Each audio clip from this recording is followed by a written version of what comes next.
Soal golnya Ferrari yang dianulir. Ya. Ini kan dianulir kan karena dianggap offside. Tetapi menarik, saya ingin memperlihatkan bagaimana netizen tetap atau penggemar sepak bola melihat ini tidak offside karena angle VAR yang diambil berbeda. Oke. Boleh saya jawab? Silakan. Foto ini tolong jangan diganti, balik ke normal lagi. Kita lihat, kita ambil parameter aja. Itu garis putih yang kotak penalti. Garis putih di luar kotak. Nah, di garis putih itu sangat kelihatan bahwa yang paling dekat garis putih, either kakinya Uzbek. Kalau kakinya Uzbek paling dekat, kita nggak offside. Jelas kaki Sananta lebih dekat. Dari situ aja kita sudah bisa lihat, ini offside. Tapi kalau misalnya ada yang bisa memperlihatkan dari angle yang berbeda, jadi ini itu kan dari angle yang memang dilihat oleh wasit Coach Justin. Tetapi bagaimana juga kalau misalnya VAR itu diambil dari angle yang berbeda, bisa dilihat itu tidak offside? Nggak bisa, karena kalau kita bicara angle-angle berbeda, kita nggak akan selesai. Ini kan ada regulasi yang jelas. Nah, karena mungkin VAR-nya AFC nggak begitu komplit, kita ambil kesimpulan sendiri aja. Ya dari Berarti Coach itu aja. Coach Justin mengakui bahwa VAR tidak komplit. Di AFC. Di AFC. Jadi sebenarnya bisa dibilang kalau misalnya komplit itu tidak offside dong. Kalau saya bilang offside. Kalau saya melihat gini, kita kan melihatnya dari TV. Bisa jadi sebenarnya komplit VAR-nya dari AFC, tapi kan yang ditontonkan di TV yang tidak komplit. Nggak mungkin kemudian wasit mengambil keputusan tanpa melihat kejadian dari berbagai angle ya, dari berbagai angle. Mereka pasti lihat lewat view on review VAR itu, dia lihat dan dia diskusikan. Yang masalahnya adalah yang bikin gaduh dan ramai itu kita hanya ditayangkan, beda dengan di Eropa kan. Dan di Eropa itu garisnya. Di Eropa dikasih garis, dikasih semua. Ini mungkin pemegang hak siar kali kan yang kemudian atau pas lawan Korea ditunjukkan loh. Ditunjukkan juga. Pas gol Korea dianulir itu ditunjukkan ada garisnya. Itu gue pertanyakan kenapa nggak ada garisnya. Tapi setelah gue lihat foto itu baru gue bilang oh ya ternyata bener offside. Saya coba menjelaskan soal itu dulu biar kita paham gitu kan. Ini kan kasusnya dalam VAR ini ada dua dalam kasus ini. Yang pertama adalah interfering with play dan interfering with opponent. Nah, untuk kasus interfering with play itu nanti langsung factual review.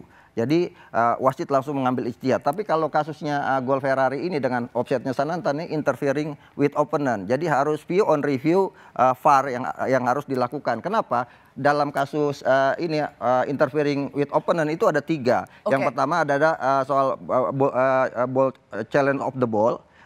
Yang kedua soal preventing atau menghalangi lawan untuk mencetak gol. Yang ketiga menghalangi kiper. Nah, untuk kasus Witan ini adalah challenge the ball. Ada peluang yang kemudian kaki Witan, walaupun ini kaki Sananta, walaupun hanya kuku saja, kalau kemudian sudah melewati garis itu maka dinyatakan offside gitu. Bisa terima David? Ya, kalau masalah offside nggak offside pakar udah menjelaskan ya. Cuman kami sebagai penonton tidak dijelaskan. Tidak terpuaskan karena tadi kekurangan angle kamera kan sebenarnya mungkin itu. Jadi kita tidak terpuaskan karena angle-nya hanya satu, tidak dari sudut yang lain, karena yang dilihatkan cuma itu, makanya kita ini nggak bisa nggak bisa dijelaskan, maksudnya nggak diedukasi. Itu benar offside atau enggak? Benar offside atau enggak? Mungkin kalau dari segi mana, dari depan atau belakang atau dari belakang gawang, semuanya dijelaskan. Nah, mungkin orang ini kita akan bisa lebih menerima. Nah, gitu, mungkin itu. Maka dari itu gue jelaskan, nggak perlu VAR. Kita lihat aja dari garis kotak putih itu, kakinya lebih dekat mana? Sesimpel itu. Justin, make things simple. Saya mau tambahkan satu hal. Kalau itu soal dari line-nya kita lihat udah jelas offside. Tetapi yang saya selalu tanyakan, kenapa tidak ada siaran ulangan pada waktu Arhan menendang bola? Karena aturan kalau dia sudah menenggak baru terjadi pergerakan, that's not offside. Kita tidak ditunjukkan itu pada waktu dia Kalau nggak salah ada fotonya. Gue pernah lihat itu kayak foto yang tadi itu pas bola ditendang di situ baru diberhentikan di foto ditunjukkan bahwa kakinya Sananta lebih dekat kalau ke di Liga sana. Inggris kan ada garis ditunjukkan. Nah, itu. That is the problem dengan kemarin hanya karena tidak ada garis yang dimana lawan Korea ditunjukkan. Lawan ini Kenapa yang kemarin waktu lawan Korea bisa gitu. ditunjukkan, ini enggak? Nah, Because ini AFC. Saya selalu kritik AFC. AFC itu jauh dari profesional dibandingkan dengan UEFA. Ya, kalau masalah angle kamera, kalau AFC kekurangan kamera, ngomong kita siapin. Ya kan kalau kekurangan angle kamera dari sisinya Sananta gitu. Satu yang juga dipersoalkan adalah kartu merah untuk Rizky Ridho. Ini banyak sekali yang mengatakan bahwa harusnya enggak, karena kan enggak sengaja. Dan pemain Uzbek juga berlari kencang, dilihat tidak ada kesengajaan dan lebih kepada Rizky Ridho itu balancing. Jadi gini Mbak Rosini, kalau ngelihat ini kan, VAR itu ada 4 ya, yang bisa kemudian dilakukan VAR. Ini biarin, yang pertama penalti tidak penalti, yang kedua gol tidak gol, yang ketiga direct card, yang keempat mistaken identity, salah dalam mengambil kasih Coach Justin kartu merah padahal yang melanggar budi. Nah itu hanya 4 itu yang kemudian bisa di call VAR. Dan dalam kaitan ini adalah direct card kan ini kan.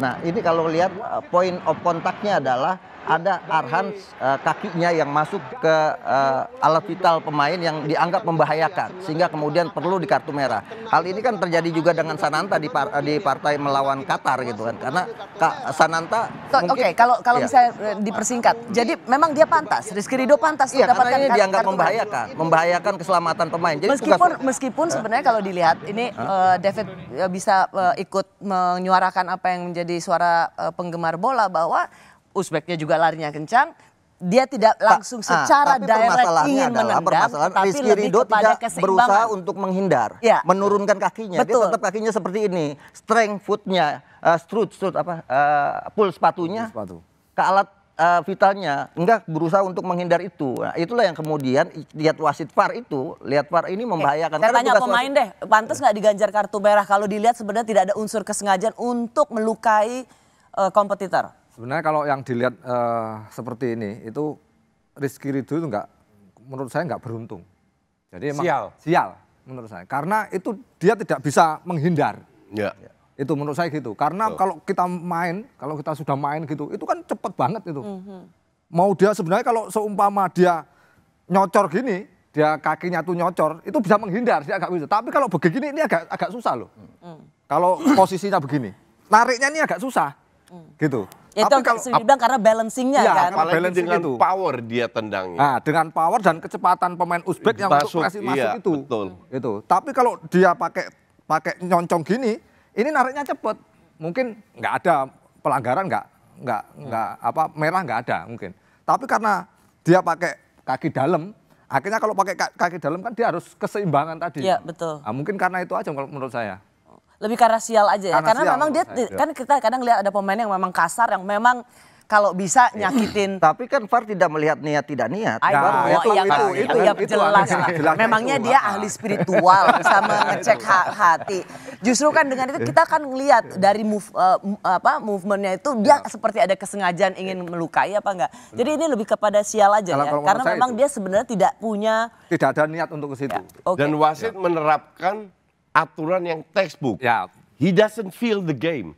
Harusnya wasit merasa, oh kita lihat ini intentional atau tidak. Oke, sip. Masuk lagi kita ke pertandingan yang masih melawan Uzbek kemarin. Dan kita masih akan mengulas soal kontroversi wasit.